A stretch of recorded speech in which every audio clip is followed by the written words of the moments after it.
Weekend comment పై Yagi ఆపొద్దని YCP నేతలను Tadepalli palace నుంచి నేతలకు ఆదేశాలు అందాయి. మంగళవారం హైదరాబాద్ లోని ఏబీఎన్ ఆంధ్రజ్యోతి ఛానల్ ప్రధాన కార్యాలయం ముందు ధర్నా పేరిట చేసిన రచ్చ చాలదని ఇవాళ కూడా ఏపీలోని అన్ని ఆంధ్రజ్యోతి కార్యాలయాల ముందు ఆందోళనలు చేయాలని వైసీపీ పెద్దలు ఆదేశించారు. నేరుగా సీనియర్ నేతలు రంగంలోకి దిగాలి. మహిళలను ముందు వరుసలో పెట్టి మీరు వెనకుండి తతంగం నడిపించండి. చుట్టుపక్కల ప్రాంతాల నుంచి మన కార్యకర్తలను సమీకరించండి అని సూచించారు.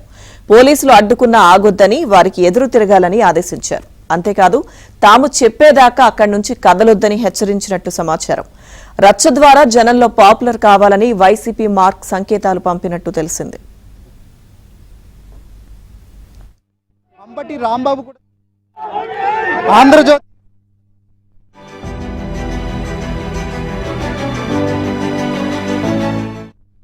అమరావతికి ప్రత్యామ్నాయంగా జగన్ చేసిన మావిగాన్ ప్రతిపాదనను సమర్థిస్తున్నామని వైసీపీ నేత బొత్స సత్యనారాయణ తెలిపారు.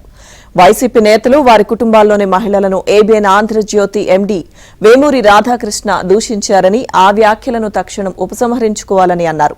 రాధాకృష్ణ వ్యాఖ్యలను CM Chandrababu, deputy CM Pawan Kalyan, మంత్రి లోకేష్ సమర్థించడాన్ని నిరసిస్తూ ఇవాళ రాష్ట్ర వ్యాప్తంగా అన్ని జిల్లా కేంద్రాల్లోని ఆంధ్రజ్యోతి కార్యాలయాల వద్ద శాంతియుత ధర్నాకు పిలుపునిస్తున్నామని తెలిపారు.